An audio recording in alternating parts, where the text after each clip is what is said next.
right, it's good to see everybody. First, man, I'm just thankful that KP and his team's okay after situation after the game, and got to talk to him. Got to talk to a couple of guys, talk to their OC today, and just glad that ACU's okay. Man, I want to start by thanking our fans. Being there from the beginning to the end, I thought it was a great atmosphere, and it definitely helped us at the end of the game. You know, we chose to go into the north end zone towards our band and towards our student section. I thought that was huge, and man, I can't thank them enough for staying the whole time throughout the game.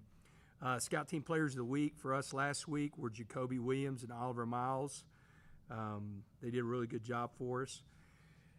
Man, I'm excited about going to Washington State. You know, they're fixed to honor Mike Leach.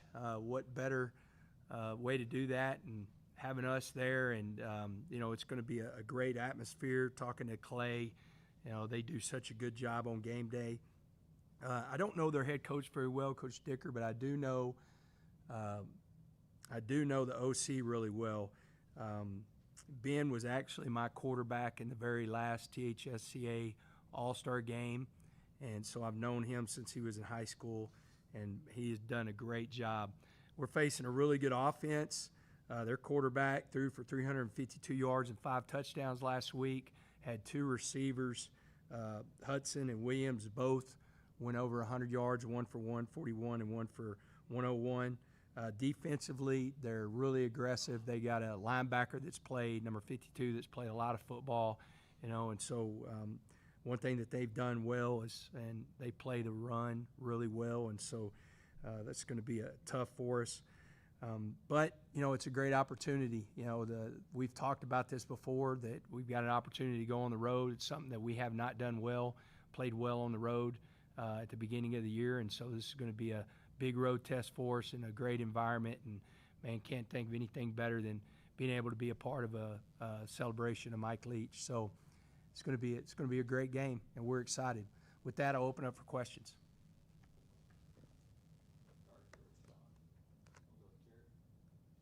As you said, Coach, you haven't been as successful, 3-8 on the road. What do you have to do to, in previous games, after games, you said you haven't prepared this team. What do you have to do in preparation for this week for Washington State? Well, you know, it started with some of the stuff we're doing that we did in camp, you know, to create some chaos. You know, we've got to start. The one thing I think, if you go back, we've gotten behind early on the road, like K-State 2 years ago, you know, at different times. So we got to play well early. We've got to, I mean, I'm going to be Captain Obvious here, but we got to play a lot better defense, you know, and especially against an offense that we're about to play that are really going to attack you, especially attack you vertical. You know, they've got 2 or 3 players that, if you look at numbers, as far as they've got 2 guys, the 2 receivers that have ran in the top 15 in like 20-mile-per-hour games as anybody in the country. And so we're going to have to play a lot better defense. And, you know, I know we will. I mean, it's extremely frustrating Saturday for, you know, a lot of people and our fans, and definitely for me and Coach DeRuiter and the defensive staff. But we're going to have to play better on defense. But the biggest thing is, no matter how the game goes, the one thing we can't do is get down 2 or 3 scores in that kind of environment. We're going to have to play well early in the game to give us a chance late in the game. With another injury to another outside linebacker, who has to step up for you from the linebacker room for you to be successful on Saturday? You know, the guys that played in the game, you know, Isaac Smith and Harvey Dyson, Amir Washington, Sam Carroll. You know, we're still probably, I mean, he's out. We're still at least another week to 2 weeks away from getting Charles Esters back, which is huge in that room. But those guys, you know, have got to play better. I mean, we had a chance a couple times to hit the quarterback, and we're not good enough in coverage to where the ball's not coming out. It's coming out too fast. There's a couple big plays where Amir probably has 2 sacks, but it's just the lack of coverage, you know, to where we don't get home with the quarterback. We hit the quarterback, but we don't get, the ball's already out. And so those guys have got to, of course, those guys have got to step up for us at outside linebacker. Coach, I'm curious about just looking at snap counts with the depth in the defense that you talked about all camp. It seemed like at corner you had those two that played a lot, and I know that's not helped with Lux being out, but I guess was that kind of what you guys expected, or was that just in the moment, looking back at it? No, I mean, it changes a lot whenever you have Lux, and the snap count probably would have been the exact same. It would just been Lux getting the majority of them after the game that we were in. Without a doubt, there would have been a little bit more rotation with having him, but whenever we didn't have him, we just felt like that we had to ride with what we had. That made a huge difference, and everybody could say, that one guy doesn't make a difference. One guy does make a difference whenever. I mean, that'd be like saying whenever the Cowboys had Deion Sanders. I mean, I hate to compare Lux to Deion Sanders, but when you have your best corner out of the game, then it changes a lot. We are really good friends with the ACU staff, and just talking to their OC this morning, I mean, you look at the first play, he has his outside receiver inside and he has his tight end outside. That was the reason he wanted to get matchups. Well, he felt once that Lux was not playing, then he could not have to create those matchups like that. And so Lux looked good this morning. We're hoping that we can have him on Saturday. If not, then we'll have to have some other people step up because they're going to throw the ball. I mean, we're facing going 3 weeks in a row that we're facing coordinators that originates from the great Mike Leach. And the one thing that we all know, Coach Leach likes to throw the football. Ben's going to throw the football, and Eric Morse is going to throw the football next week. So our secondary, we're going to have to put them in better positions. We're going to have to put more pressure on the quarterback. There's times that we're going to have to do a couple different things defensively to help those guys out if he's not in there. Looking at Washington State, really popped their wide receiver room. Just seemed like they were, like you mentioned, they were really fast, and they got them the ball in different ways.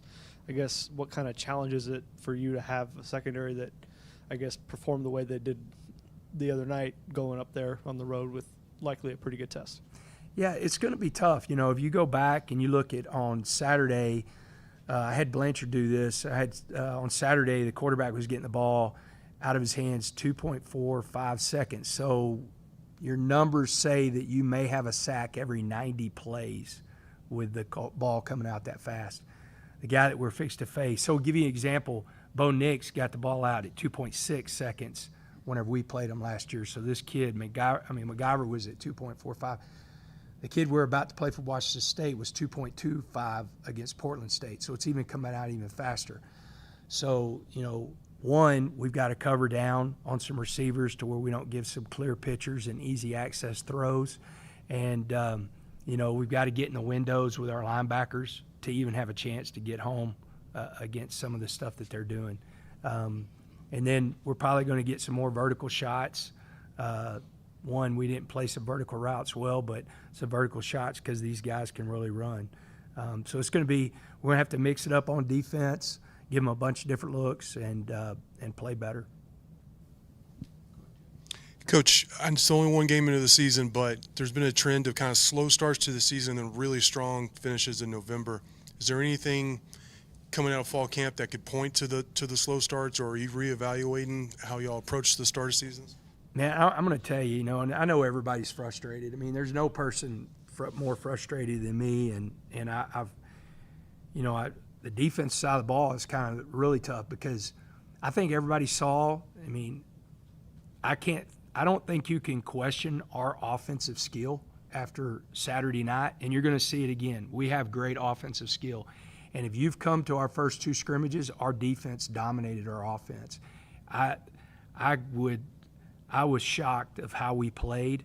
I do think, and Coach Bowie is the OC at Abilene Christian, and after the game, I thought that he did a great job of putting us in some situations. We've on the secondary, we've got to communicate a lot better. We've got to do a lot better job of being on the same page. Some of those big plays, we weren't on the same page. There's no excuse for it. But I did not think that we would come out with a slow start the way we did.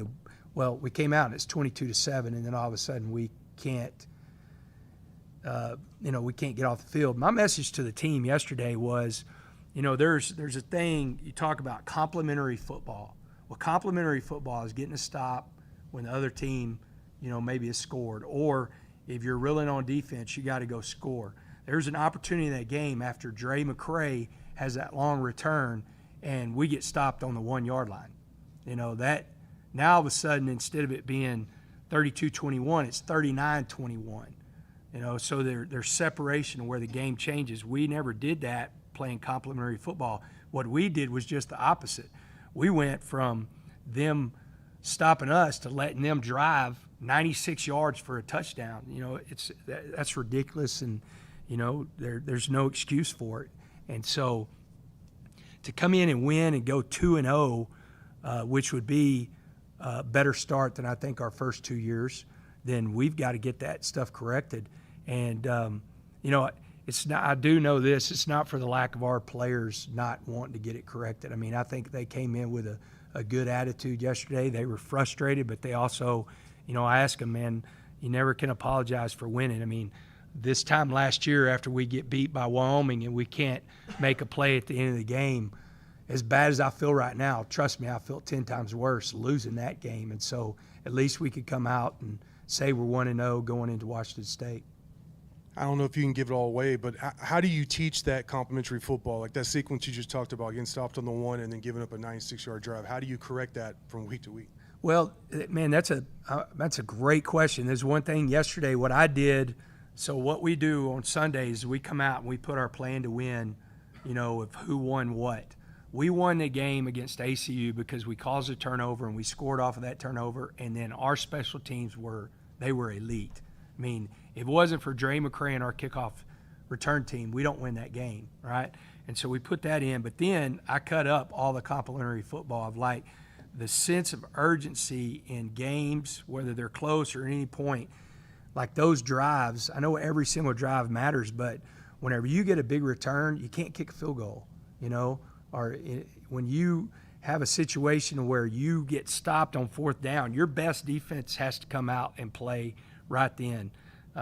You go back to year 1, everybody thought I was crazy for going for it on 4th down, but you go back to the numbers of the difference of how many points we gained versus how much we gave up. Right now, we're not at that point where we're giving up too much yardage, and off of one game, we're giving up too much yardage, too many points off of like that defensive stop. You go back to complementary football, we come out and we get a 4th down stop, and then we turn around and they get a 4th down stop.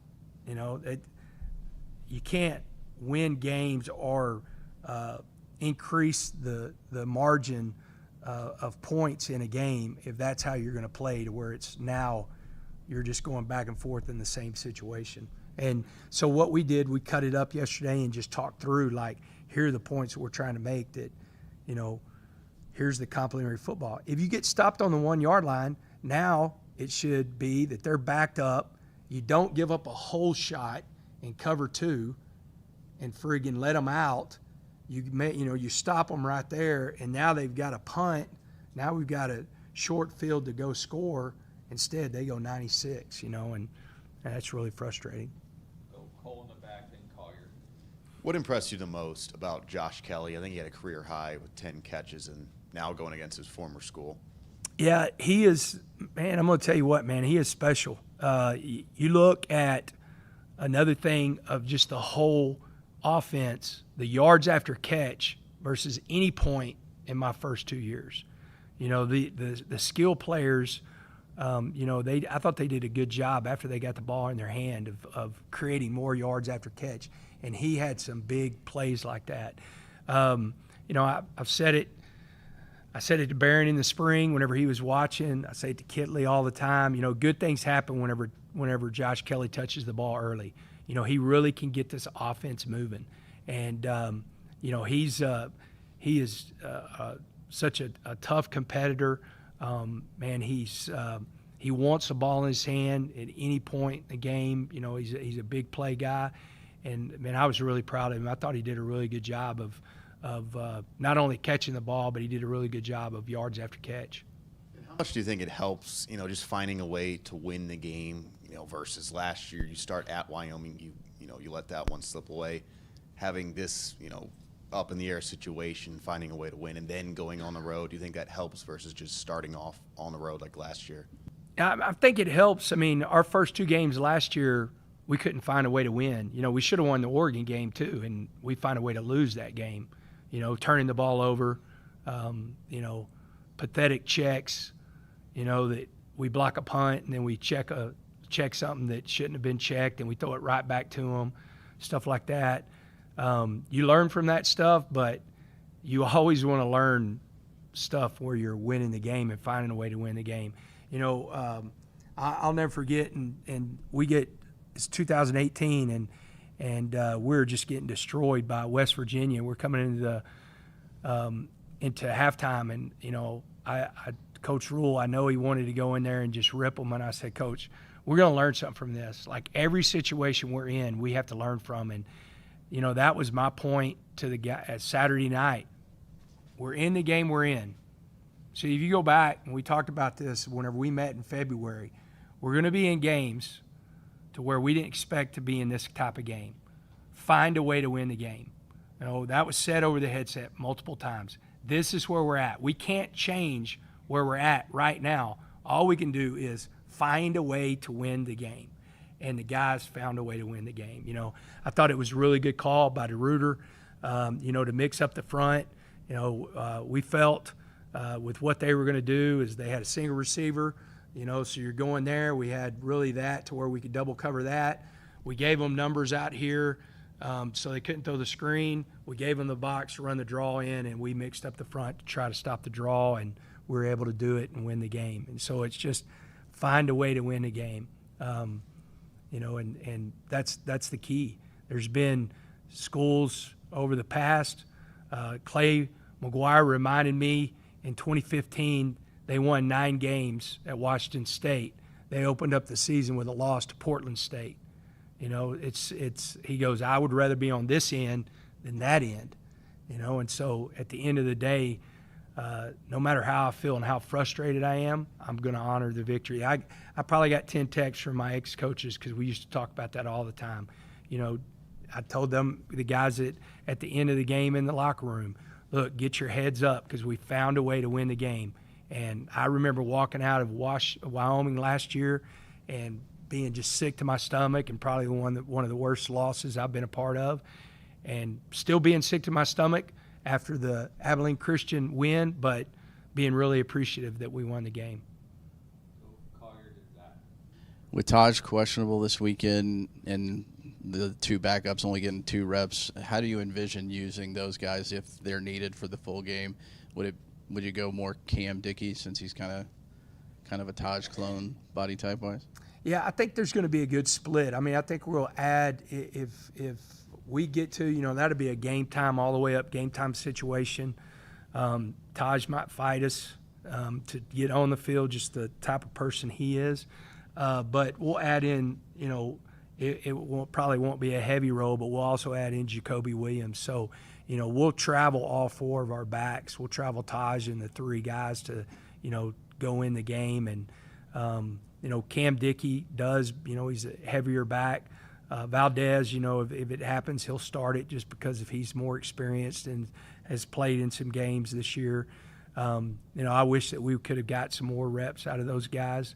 But once it became the game that it was, man, you had to ride with what you had. I mean, there's a lot of things that you wished on Saturday some other guys would have gotten the game. But, again, you had to ride 28, man. And I think Coach Patterson made a joke this morning in his press conference that he felt like he got hit by Taj Brooks without pads on after the accident, and Taj is just such a competitor. But those guys, I mean, we'll ride with those guys. I mean, they've all had good camps. It's good to have those guys and have the depth in that room. Not a lot of experience, but at least you have guys that can go in there and play. And it's really big that Cam Dickey was here in the spring to have a good grasp of the offense. After the game, kicking wise, I mean, it doesn't seem like anything's decided. Are you going to switch between the 2 again this weekend? Yeah, that's the plan, man. I was really proud of both of those guys. They made some big kicks. Reese made some big kicks. If you go back, again, we go to the plan to win. I mean, that game was won because of special teams, because of our kicking game. We were 3 for 3 on field goals. That was huge. And, in the special teams, we got a 2-point conversion out of Jalen Conyer, which, by the way, what a friggin' catch that he made in the end zone. And, every time he touches the ball, it seems like something really good happens. And so we'll see more of that. But we'll just ride with those kickers and rotate them. Hey, Coach, with as fast as this offense likes to run, especially in the first half, we saw maybe a little more time of possession in favor, obviously, of ACU. Despite the success on offense, it seemed like y'all were getting a lot quicker than they were. But then with the lack of the defensive stops on you guys' end, do you think that there will potentially be a reality here soon until this defense changes that not only does this offense want to score, but they may need to score nearly on every drive? Yeah, if you just looked at, you're not going to go away from Taj, but if you look at just kind of the personnel and everything, we might be more personneled to throw the ball more and be more of a, I wouldn't say we have a lot of air raid concepts and everything, but be more of an air raid type team to where we're going to have to, really double down on our tempo and really push the ball down the field because we do have those kind of threats. We'll see. I definitely think the defense settles down and we play better this week. But, again, once we get in the game and, it could be a back-and-forth game, then we're just going to have to go down and score, and put our guys in a good situation to do that. And finally, you touched on it just a second ago, but with Jalen Conyers in his first game, we saw him to be how versatile he is, from the 2-point conversion run to obviously the great catch in the end zone. Just what do you see from him there in game one? Yeah, I was really proud of him. It was a big game for him. He grew up a Red Raider fan, and he was pretty emotional going into the game from the standpoint of it was a dream come true for him to play in this uniform and play in Jones AT&T.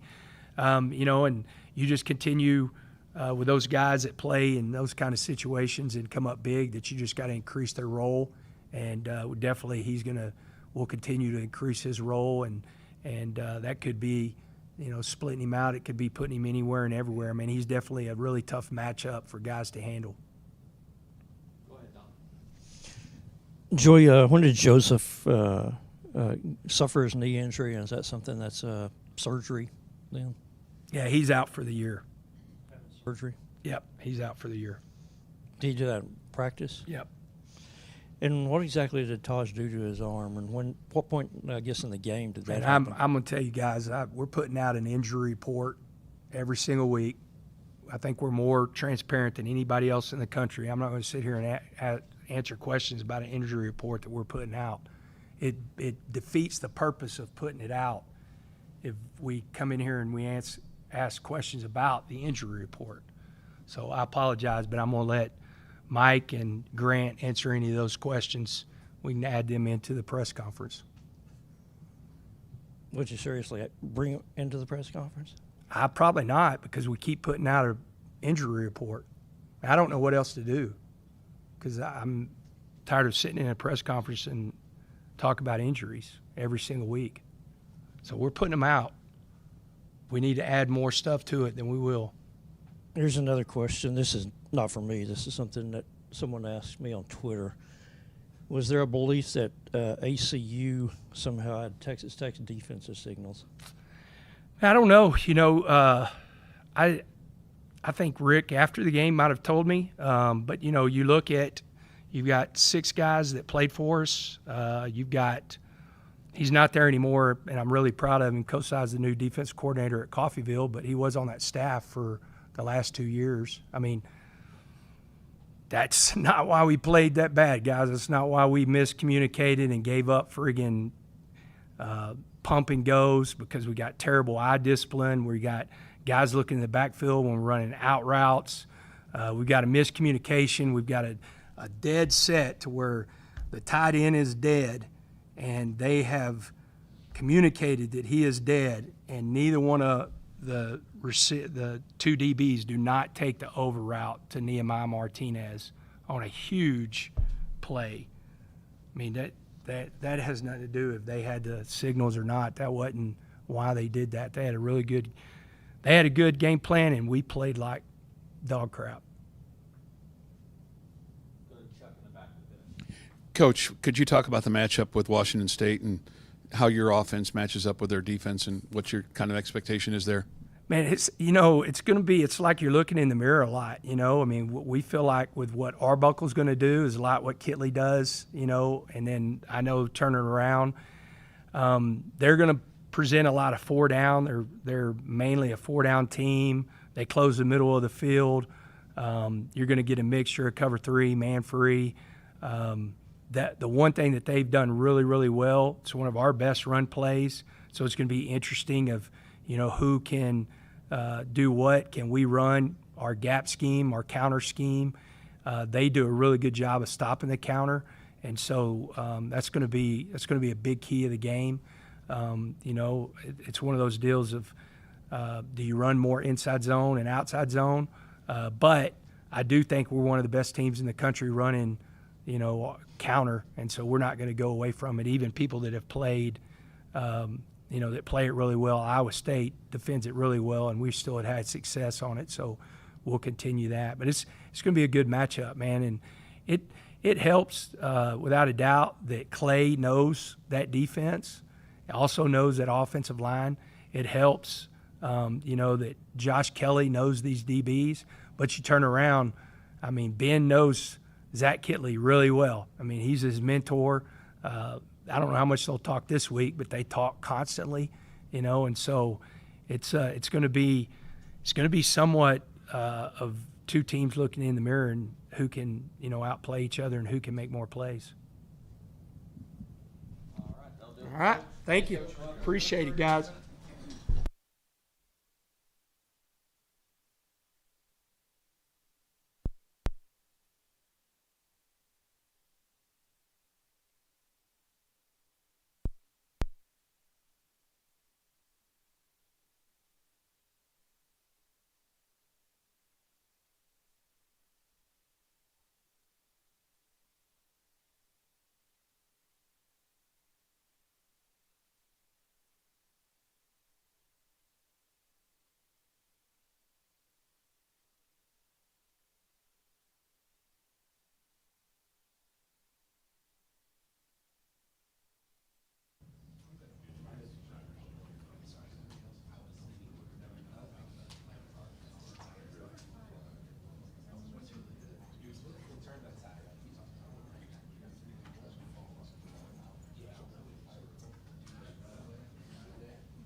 Sorry, having elevator issues. Coach, talk to us about the changes that you intend to make, especially with the changes with no Joseph and the injuries that you have preparing for Washington State. Well, we're going to play the guys that are available to play. I think we have some depth. We have some young depth that made a lot of mistakes on Saturday. We've got to do a better job coaching those guys up to make sure that they're detailed in their preparation, so that we don't play like we did on Saturday night. Obviously, it wasn't acceptable, and we're planning this week to go out and fix it. After looking at the film, who are the players that may not have been seen making the plays, if you were specifically looking at them, but did show up in film? I thought Amir Washington put some pressure on the quarterback, had some good pass rushes, wasn't consistent enough. Their quarterback got the ball out of his hands in an average of 2.4 seconds.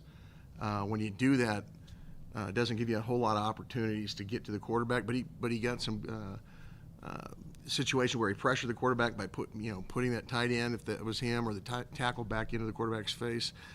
I thought we started the ball game early, doing some good things. Once we got on our heels a little bit, I think some of our newer guys in particular got a little bit rattled, and we've got to do a better job as coaches to get them back in. Justin and Jared.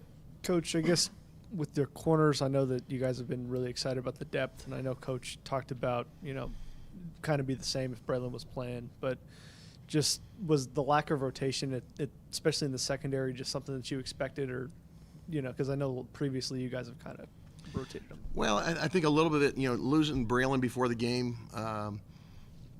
changed our rotation thoughts. We've got guys that I think through camp, through last spring, competed really, really well against our receivers, and I think we have a major upgrade in our receiver room on offense.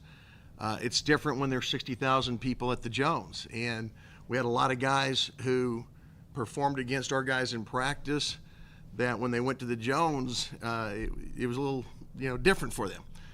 We've got to get them through that. We've got to continue to play those guys to get confidence so that they don't worry about the environment, the adrenaline rush, that they just go play to their capability. And too many times we had bad vision, and those things happen to young players sometimes. They get outside of their training, they start taking everything else in, and they fall back into bad habits, like looking at the quarterback when I should be looking at my man-to-man coverage. Those are correctable things we feel. Obviously, it hurt on Saturday. We were blessed that our offense did a great job, and we intend to correct it this week. And with the offense that you're facing this week, it seems like they have some pretty dynamic players on the perimeter. Oh, yeah. And they get the ball out really, really quick as well on offense. I guess what's the challenge of having a similar offense that you kind of face, but with some more talented receivers this week? It's college football. Every week you're going to have challenges, and certainly they've got some very explosive receivers. Williams and Hudson in particular are guys that last week I think they both went over 100 yards. They've got a dynamic attack where they're going to spread you out vertically. They're going to use tempo. They're going to try to get you to show your hand, and then dial in the best plays against a particular coverage zone. So it's things that we've been working on that we get another week to improve and see how we do improving. Coach, it seemed like ACU hit a number of wheel routes during the game. What adjustments needed to be made, and who's responsible for covering the running back in that situation? There's multiple coverages that we ran, so it's hard to say. A couple of times we got picked when we were in man coverage on him, and we've got to do a better job of recognizing the formation, coaching our players up on that, and so that they can get over the top of those routes. When you're playing multiple guys, some guys' strengths are more in certain areas than others, and sometimes they caught us in situations where we're in man that we probably would have been better served being in zone coverages. It seemed like there was a lot of miscommunication in the secondary. Is there a thought to simplify some things moving forward, or not? After a game like that, you have to look at everything, and so we thought going into the game our guys in practice and in scrimmages handled the multiplicity of what we did. Obviously, they did it on Saturday. So we're going to go and examine everything that we did to see, are we doing the right things to give our players the best chance to play? If that's simplifying things, that's what we'll do. I don't want to tip our hand, but we're obviously looking at everything. Coach, you talked about last week, the biggest improvement is from week 1 to week 2. And obviously after this last week, there's a lot of room for improvement, especially in the secondary. But how does it change from what you saw last week to what you saw from the scrimmages and everything else? We've heard lots of times that the defense was dominating the scrimmages, and then get to this, what we saw last week, and it did, 1 + 1 doesn't equal 2 from what you guys have kind of seen. How does that change your approach for Washington State this week? Again, I think we got to get to the core root of why our players didn't perform. I think a little bit of it had to do, as I mentioned, with the adrenaline rush that players get when they're out there in the Jones for the first time. If you ask our players immediately after, what happened, they'll tell you exactly. I had bad eyes, or I didn't make the right check. And it's like, well, why didn't you at that time? Well, as coaches, we've got to make sure they're not doing that. Obviously, that's our jobs, and so it's a team approach to, we've got to coach better. Players got to take the coaching and when they're in those environments, be able to focus on what they need to focus on. And we'll just keep repping them to where it's not something they have to ever think about, that they just do things naturally. And that's where we got to get our players to in a hurry. We still feel we've got talented players. We've just got to get them over that hump of the adrenaline rush. And Coach McGuire talked about how you're kind of looking in a mirror when you look at Washington State's offense. We've heard a little bit about their receivers. What else have you seen from their style of play and what you expect to see for Saturday? Well, they're going to use tempo. They're going to do a lot of those types of concepts that our offense does. They're multiple in their personnel. They'll probably lead with 10 personnel, 1 back, 0 tight ends and 4 wides. They do some 11. They'll do some 12 with 1 or 2 tight ends. They'll go some no backs. So you've got to have packages for everything to match up. I think they're committed to the run. They ran for over a couple hundred yards last week. They've got a couple of really physical backs. If you give them a light box, they're going to take advantage of you. I think much more so, at least in the game that they showed on Saturday, than they did in the past, where they had light boxes and they were still throwing. They're seeing light box and they're taking advantage of the run game number. So the other thing that you have with this year's quarterback, other than number 1 that they had last year's, he's a much better, in my opinion, designated run game for the quarterback, where planned runs, where the quarterback a year ago did a great job of ad-libbing and putting stress on defense. This year's quarterback can do that, but he can take the top off of runs. He took one to the house the other day against Portland State. Coach, how did some of your more seasoned veteran guys like J-Rod and Bryce respond to a game like Saturday's, whereas you're saying some of those younger guys maybe got a little bit scared by the lights, kind of? I think those guys are always great leaders for our guys. They were encouraging on the sideline, but again, sometimes you get spooked a little bit, and especially if you don't have success, those doubts start to creep in your mind. They've got to get over those. I reminded our guys on Sunday, I have no doubt that we can be a great defense. I don't doubt that we have the potential to be the best defense since we've been here in the last 3 years. But we've got to make a major jump. We've got to play to our capability, and as coaches, we've got to draw that out of our players. And I think that's been our message to the players, and I think our leadership, guys like Bryce and J-Rod, are guys who will echo that. Anything else for Coach DeRuiter? All right. All right, guys. Thanks.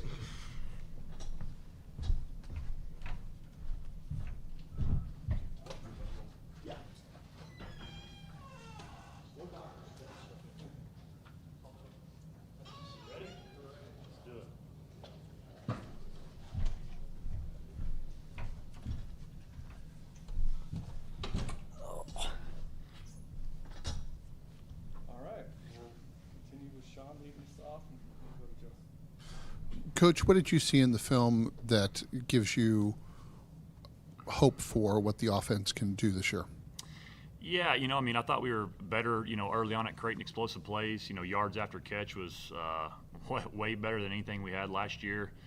I think our skill players just in general were better there, and Taj Brooks is still Taj Brooks and did a good job. And, still have a lot of areas to improve, but right there, it was a good start for us as far as the, making some plays downfield, our one-on-one matchups and some of those things. As you started to work with the tight ends and getting them helping with the run game, how do you feel that they did, for this game? Yeah, they did a good job. I mean, we were able to mix them in some different scenarios.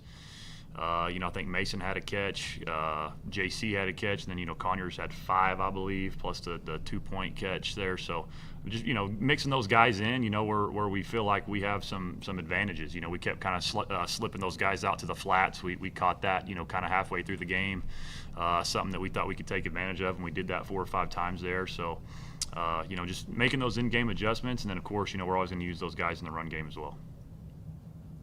Coach, kind of on that vein, I was really impressed with what Conyers was able to do with the ball in his hand in that kind of spread triple world that you guys got into. I guess, how much of a weapon is he with the ball in his hand like that? Yeah, we kind of talked about it, so far with him. He's a special athlete, does a lot of good things, and I was excited for him, man. He was excited. I mean, I can't tell you how many times he walked up to me before the game started and just said, "Man, how awesome is this? Look at this place, man. This is something I dreamed of my whole life," type deal. And so it was fun, just fun, even just having that conversation with him, and then for him to come out and have that kind of game out of the gate was really good. So excited to continue to build off of that with him and seeing what else he can do for us this year.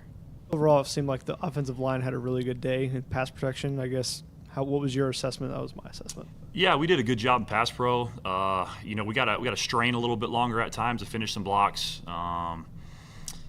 In the run game, I thought we missed targeted a couple times, and there were some times where Taj Brooks is able to make something out of nothing a little bit, which that's Taj Brooks, that's who he is. So, love having that by him. But again, man, you're talking about some guys that really haven't got the gel quite yet together, and I think we'll just keep improving. I think Coach Clay's doing a really good job with those guys. So I'm hoping as the year goes on, they start to gel more and the chemistry starts to go. And I think we'll get better there. Sheridan Wilson, said at the end of the game, man, I was nervous. I hadn't played like a whole lot of football in 3 years, and so that was good. I think just some of those situations, we had a lot of guys out there that were playing for the first time, and I think we'll get better as we go. I haven't personally gotten to the Washington State defense yet, but what are you expecting from them this weekend? Yeah, I got a lot of respect for Coach Dickert and those guys over there. He's a defensive head coach, aggressive, physical, play really tough. Kind of what we try to preach here. Just being, flying to the ball and toughness and physicality. But they're a 4-down structure. Not 100%, but pretty close. They'll play a little bit of open, middle field open stuff, some too high, but majority they're a cover 1 team, cover 3 team. They like to add that hat to the box and try to take away the run game. So, when you're going into it, schematically there's not just a whole lot of runs you love. So you got to try to scheme up some stuff to get them to move some gaps and some things like that. But they do a really good job, coach really well. They fly around the field. They were making all kinds of plays. Had a 102-yard pick six in the game. We're causing a lot of havoc for Portland State there. So, again, he's well respected as a defensive coach, and everything I've seen from him, he does a really good job. Coach, can you take us through the flea flicker call and just what you saw and all that? Yeah, just liked it against that 3-high structure that they were playing a little bit, and we called it. It's one of those deals where you call it and you got the perfect defense type deal, and it just felt like it was kind of that moment in the game where we needed we had kind of gotten a little bit of a lull offensively a little bit, and we were in kind of the spot of the field / the hash that we liked it on, and so we went for it and worked out well. Had all 3 guys on that play wide open, so he threw the deep one, which is the best one to get in the end zone. So last week we talked about being adaptable and just all the things. You went through with all the quarterback injuries last year, and now Taj is at least listed as questionable on the injury report. How, without giving everything away, how does this offense change without Taj Brooks? Yeah, well, first off, you can't ever replace a Taj Brooks.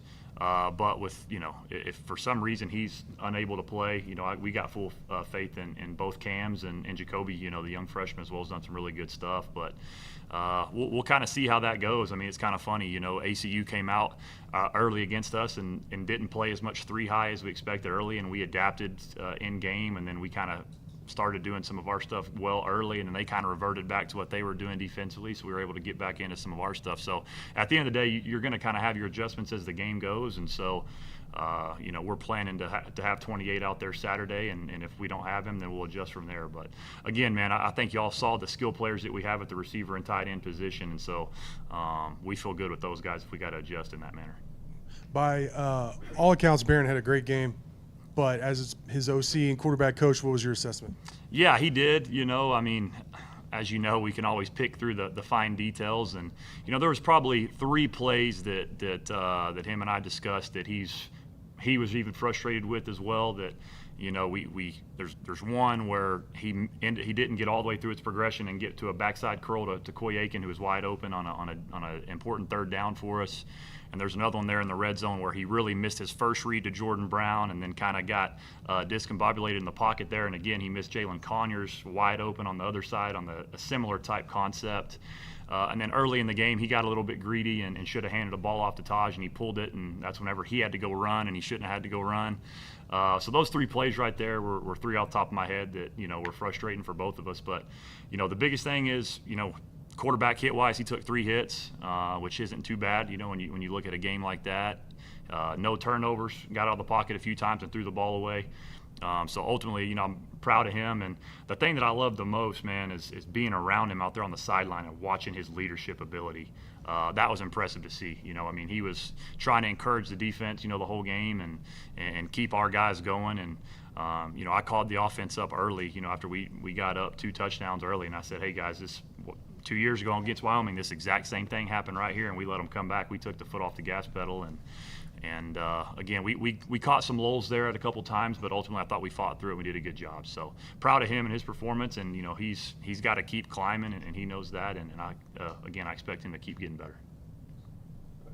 Coach, I talked to Ben and Lauren over the summer in Canyon, and they were just so excited to play Texas Tech, and especially for Ben, just because he looks up to you so much. So what's it going to be like to play against someone who is you're his mentor in a way?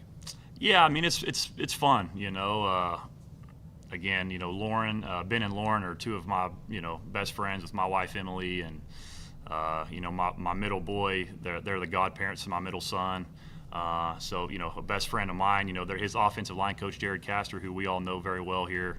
A dear friend of mine, who's my offensive line coach at Houston Baptist for me. They got 2 young coaches over there as well that were, Colt Garrett, who played quarterback here, who I think's a young rising star in this profession, and then another young O-line GA for them up there named Carter Webb, who worked with me at Western Kentucky. So there's a lot of ties there. But the fun part for me is, with Ben, man. I mean, we're best friends. He calls. We talk on the phone multiple times a week. Haven't talked to him this week, which that'll probably be the case, but. Yeah, it's fun, and I think for him too, growing up a West Texas kid and being right up the road, just Texas Tech was always something for them too. They came down to games and stuff, so I'm sure it's exciting for him and excited for us to come up to Pullman. Coach, obviously I know you're more of a Cliff guy, but that comes from Mike Leach. How this happens a lot now, but given the fact they're going to honor Mike and everything like that, what's it mean to have 2 offenses that are basically grown from him competing on Saturday?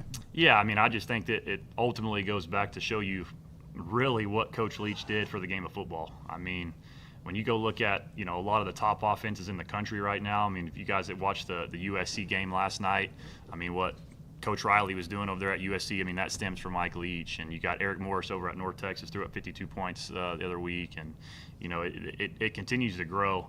And it's fun to see how it's evolved, because I like to say we're more multiple offense with some air raid principles, but I mean, again, I think the biggest thing is just it's really cool. They're honoring him and putting him in the Hall of Fame when the Red Raiders are coming to town, and unfortunately he's not with us anymore. But really cool just to see. Like I said, I mean, so it'll be fun to go out there and we'll see how many passing yards can be put up in this football game. Any further questions? All right, we'll wrap with Don. Zach, did you hire Ben Arbuckle once or more than once? Because he went from HBU to Seminole to Western Kentucky. Yeah, so we had a volunteer quality control job at Houston Baptist, and we had probably 30 resumes sent in, and so I'm just kind of funneling through these resumes. Again, this is an unpaid job, so I'm funneling through the resumes, just looking. I don't know anybody. Well, at the top right corner on his resume, I just see an 806 phone number. So I was like, messing around with Coach Castor and Coach Skuvanek, who was running backs coach, special teams coordinator. I said, well, this guy's probably the one, man. He's a West Texas guy. And as soon as I start looking at it, I see Canadian high school, and I'm like, all right, well, my cousin coached at Canadian, so I called my cousin before I even called Ben and said, hey, what's up with this Ben Arbuckle guy? And he's like, you're going to love him. He said he's super sharp, works hard, great family, et cetera, et cetera. So I called Ben, and he was kind of trying to do the interview process. He's like, no, Coach, I'll quit my job right now, and I'll be there tomorrow. And I was like, no, man, like, put your 2 weeks notice in type deal. And his boss was cool with him, and I mean, he quit, and he was at Houston Baptist with me the next day. So that's kind of how that happened. And then, COVID hit, and again, he was in an unpaid role for us for about a year and a half there. And so COVID hit, and it was time for him to go get a job. And I want to say it was the old superintendent, maybe at Canadian High School, took over at Seminole maybe, and hired him to come be the OC at Seminole. And he enjoyed that for 1 year. And then fortunately for me, I got hired at Western Kentucky, and kind of part of my deal was you don't get to bring any of your current staff, but you can bring one quality control. And so he was my first phone call, and he accepted the job immediately, and we flew up there together. So, yeah, I was able to hire him twice. Again, just a really, really good young coach, man, great human being. Can't speak highly enough of him.